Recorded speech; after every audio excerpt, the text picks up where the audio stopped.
December 25 అర్ధరాత్రి ఇది police డిపార్ట్మెంట్కు కాలరాత్రిగా మారిపోయింది. ఆ రాత్రి ఓ వార్త యావత్ తెలుగు ప్రజలను ఉలిక్కి పడేలా చేసింది.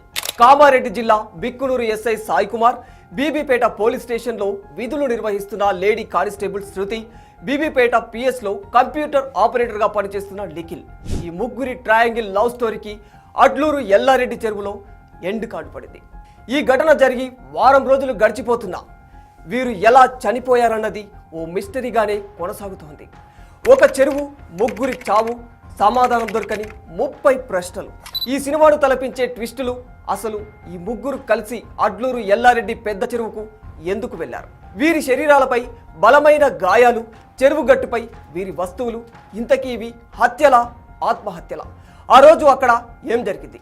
ఈ ముగ్గురి మృతి కేసులో బిగ్ ట్విస్ట్ ఏంటంటే, తనను ఎస్ఐ సాయి కుమార్ వేధిస్తున్నట్టు అప్పటికే కానిస్టేబుల్ శృతి మరో కానిస్టేబుల్కి మొరపెట్టుకుని ఏడ్చినట్టు తెలుస్తుంది. అక్కడితో ఆగకుండా తమకు రక్షణ కల్పించాలంటూ 15 రోజుల కిందటే జిల్లా ఎస్పీకి ఫిర్యాదు కూడా చేశాడట ఆపరేటర్ నిఖిల్. అయినా ఎస్పీ పట్టించుకోలేడు. ఎందుకు?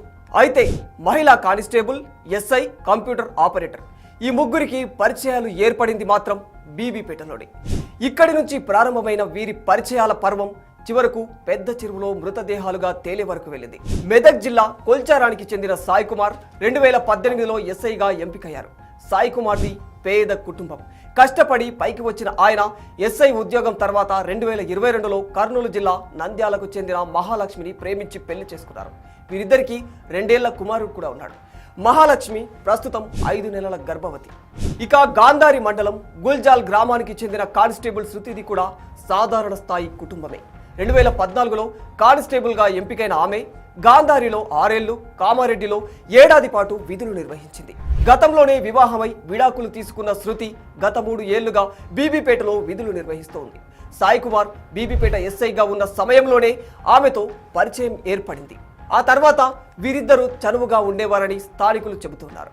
ఆ తర్వాత సాయి కుమార్ బదిలీపై బిక్కునూరుకు వెళ్ళాడు. అప్పుడు బీబీపేటకు చెందిన కంప్యూటర్ ఆపరేటర్ నిఖిల్తో శృతికి పరిచయం పెరిగింది. వీరిద్దరూ వివాహం కూడా చేసుకోవాలనుకున్నారు. అలా బీబీపేట కేంద్రంగా మొదలైన వీరి పరిచయాల పర్వం చివరకు ముగ్గురి ప్రాణాలను బలి తీసుకుంది. అసలు ఆ రోజు ఏం జరిగింది? కానిస్టేబుల్ శృతి బుధవారం పొద్దున డ్యూటీ కంప్లీట్ అయిపోయిన తర్వాత తన సొంతూరు గాంధారికి వస్తున్నట్టు ఫోన్లో తల్లి విజయ్కు చెప్పింది. కొద్దిసేపటికి ఫోన్ చేస్తే తాను సగం దూరం వచ్చానని, కానీ డ్యూటీ ఉందని మళ్ళీ స్టేషన్కు రమ్మంటున్నారని తెలిపింది. మధ్యాహ్నం తర్వాత ఫోన్ చేస్తే లిఫ్ట్ కూడా చేయలేదు. ఇక ఎస్ఐ సాయి కుమార్ బుధవారం మధ్యాహ్నం 12 గంటల ప్రాంతంలో తన సొంత కారులో క్వార్టర్ నుంచి బయలుదేరారు. ఎక్కడికి వెళ్తున్నారనేది ఎవ్వరికీ చెప్పలేదు. ఆయన 4 రోజుల క్రితమే భార్య లక్ష్మిని ఇంటి దగ్గరే వదిలేసి వెళ్ళిపోయాడు. బుధవారం పొద్దున కుటుంబ సభ్యులతో ఫోన్ మాట్లాడినప్పుడు ఇంటికి కూడా వస్తానని చెప్పారు. అయితే బుధవారం ఉదయం 10 గంటలకు బీబీపేటకు చెందిన తోట నిఖిల్ ఇంటి నుంచి తన ద్విచక్ర వాహనంపై బయటకు వెళ్ళాడు. 11 గంటలకు నిఖిల్కు అతడి సోదరుడు రాజేందర్ ఫోన్ చేయగా తాను వేరే పని మీద ఉన్నానని, తర్వాత ఫోన్ చేస్తానని హడావుడిగా సమాధానమిచ్చాడు. తర్వాత ఫోన్ చేసినా స్పందించలేదు. అసలు వీళ్ళు ముగ్గురు ఎక్కడ కలుసుకున్నారు? చెరువు వద్దకు ఎందుకు వెళ్లారు? ముగ్గురికి ముగ్గురు అనుకోని కావాలనే ఆత్మహత్య చేసుకున్నారా, లేక ఈ ముగ్గురిని ఇంకెవరైనా హత్య చేశారా? అసలేం జరిగింది? ఆ రోజు 11 గంటలకు Bikkanur SI Sai Kumar toll plaza ప్రాంతంలో కారులో ప్రయాణిస్తున్న దృశ్యాలు సీసీ కెమెరాలో రికార్డ్ అయ్యాయి. ఇక శృతి బస్సులో, నిఖిల్ బైక్ పై ఎవరికి వారే వేరువేరుగా బయలుదేరారు. మధ్యాహ్నం 12 గంటలకు కామారెడ్డి మండలం నర్సన్నపల్లిలోని ఓ దాబా దగ్గర ముగ్గురు కలుసుకున్నారు. అక్కడే కలిసి భోజనం కూడా చేసినట్లు పోలీసులు చెబుతున్నారు. 1 గంటకు ముగ్గురు కలిసి ఎస్ఐ సొంత కారులో సదాశివనగర్ మండలం అడ్లూరు ఎల్లారెడ్డి చెరువు వద్దకు చేరుకున్నారు. ఈ చెరువు వద్ద ఏం జరిగింది? బీబీపేట పోలీసులు అక్కడికి వెళ్లి చూడగా చెరువు ఒడ్డున సెల్ ఫోన్ దొరికింది. సమీపంలోనే ఎస్ఐ సాయి కుమార్ కారు కూడా ఉంది. అందులో శృతి బ్యాగ్ ఉంది. ఎస్ఐ సెల్ ఫోన్ అతని ప్యాంటు జేబులోనూ ఉండగా మిగతా 2 ఫోన్లు మాత్రం చెరువు గట్టుపై ఉన్నాయి. చనిపోయిన వారం రోజుల ముందు నుంచే ఈ ముగ్గురు ఫోన్లలో ఎక్కువగా మాట్లాడుకున్నారు. సాయి కుమార్ 2 ఫోన్లలో కలిపి 3 సిమ్లు వాడగా నిఖిల్ 2 ఫోన్లు వాడాడు. శృతి 1 ఫోన్ వాడింది. బుధవారం ఉదయం నుంచే ఒక్కచోటికి చేరేదాకా ఫోన్లో కంటిన్యూస్గా మాట్లాడుతూనే ఉన్నారు. జిల్లా అధికారులతో ఫోన్ కాన్ఫరెన్స్లో ఉన్న సమయంలో తప్ప మిగతా సమయమంతా ముగ్గురు మాట్లాడుతూనే ఉన్నట్టు తెలుస్తుంది. అయితే శృతి, నిఖిల్ ప్రేమ వ్యవహారంలో సాయి కుమార్ ఎందుకు తలదూర్చాడు? ఈ కథకు సూత్రధారి ఎవరు? తనకు ఇష్టం లేకుండా ఈ పెళ్లి చేసుకుంటున్నారని ఎస్ఐ సాయి కుమారే శృతి నిఖిల్లను చంపి తాను చనిపోయాడా? శృతి నిఖిల్లు కలిసి సాయి కుమార్ను చంపే క్రమంలో వీళ్ళు చనిపోయారా?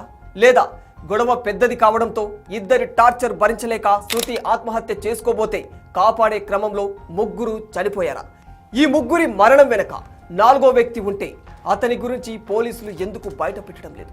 ఈ మొత్తం వ్యవహారంలో ఎస్ఐ సాయి కుమార్ కు ఓ సిఐ మరో ఎస్ఐ కూడా సహకరించినట్లు తెలుస్తుంది.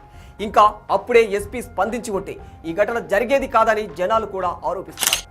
ఎస్పీకి ఫిర్యాదు చేరినప్పటి నుంచి జిల్లా హెడ్ క్వార్టర్స్ లో సీసీ కెమెరాలు ఎందుకు పనిచేయడం లేదు? ఎస్ఐ సాయి కుమార్ ను పోలీస్ డిపార్ట్మెంట్ ఎందుకు వెనకేసుకొస్తుంది? అలా అంటే ఈ కథకు అసలు సూత్రధారి సాయి కుమారేనా అని కొందరు అనుమానిస్తుంటే, ఇద్దరు పోలీసుల వ్యవహారం కాబట్టి ఇది డిపార్ట్మెంట్కే మాయని మచ్చ అవుతుందని, ఈ డెత్స్ ను ఇలా మిస్టరీగా ఉంచుతుందని పోలీస్ శాఖ తీరుపై మరికొందరు విమర్శలు గుప్పుతున్నారు. ఇందులో ఏది వాస్తవం అనేది చనిపోయిన ఆ ముగ్గురికి, డిపార్ట్మెంట్కి తప్ప మరెవరికి